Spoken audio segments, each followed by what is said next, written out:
Halo yang mulia semuanya, kali ini aku mau ngobrol tentang spiritual. Tapi disclaimer dulu nih, aku bukan mau ngajarin, tapi cuma mau sharing. Ambil kopi kalian masing-masing dan saatnya kita bertukar cerita. Jadi aku mau menceritakan kita tentang Roh Kudus dan kenapa kehadirannya tuh sering banget terasa bukan di kepala, tapi di tubuh kita masing-masing. Dulu nih ya, aku mikir kalau Roh Kudus tuh datang harusnya rasanya tuh kayak perasaan yang gede banget gitu ya. Dalam artian tuh kayak bikin merinding, terharu, atau kayak pengalaman spiritual yang wah banget, ya kan? Tapi kenyataannya nggak selalu begitu, gengs.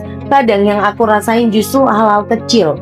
Nafasku tuh jadi lebih panjang, dada yang biasanya sesek, pelan-pelan jadi longgar. Nah, pikiran yang biasanya ribut, jadi lebih tenang. Dan jujur aja, waktu itu aku bingung, ini Roh Kudus atau aku cuman lagi dalam mode tenang aja.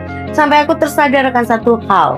Nah, by the way, waktu kita lagi takut, cemas, atau overthinking, tubuh kita ini otomatis hidup di mode bertahan atau survival mode, guys. Nah, nafas kita tuh otomatis jadi pendek, otot tegang, dan pikiran kita tuh loncat kemana-mana.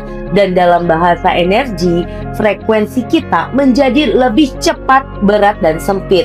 Tapi waktu aku doa dan benar-benar diam, gak minta apa-apa, gak ngejar rasa apa-apa, tapi aku cuman hadir sepenuhnya di doa itu, energi yang berat dalam diriku ini berubah menjadi turun.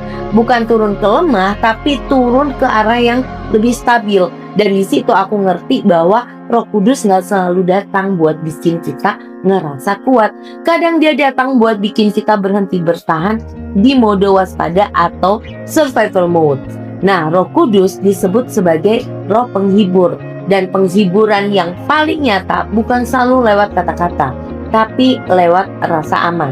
Nah, saat tubuh kita berhenti siaga, jantung kita nggak lagi ngerasa terancam, dan saat kita nggak perlu pura-pura kuat di hadapan diri sendiri, disitulah energi kita mulai selaras, gengs.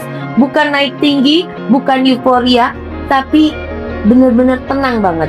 Makanya menurutku ya, damai itu bukan berarti hidup kita aman-aman aja. Damai itu tanda kita nggak lagi ngelawan diri kita sendiri. Dan kalau setelah berdoa, kamu jadi lebih lembut, lebih sabar, bahkan lebih jujur sama kamu sendiri, itu bukan tanda imanmu lemah, guys. Itu tanda frekuensimu sedang dipulihkan. Dan Roh Kudus nggak datang dengan kebisingan. Dia datang di keheningan yang bikin roh, jiwa, dan tubuh kita akhirnya menjadi satu frekuensi. Dan mungkin itulah mujizat kecil yang sering kita lewatkan.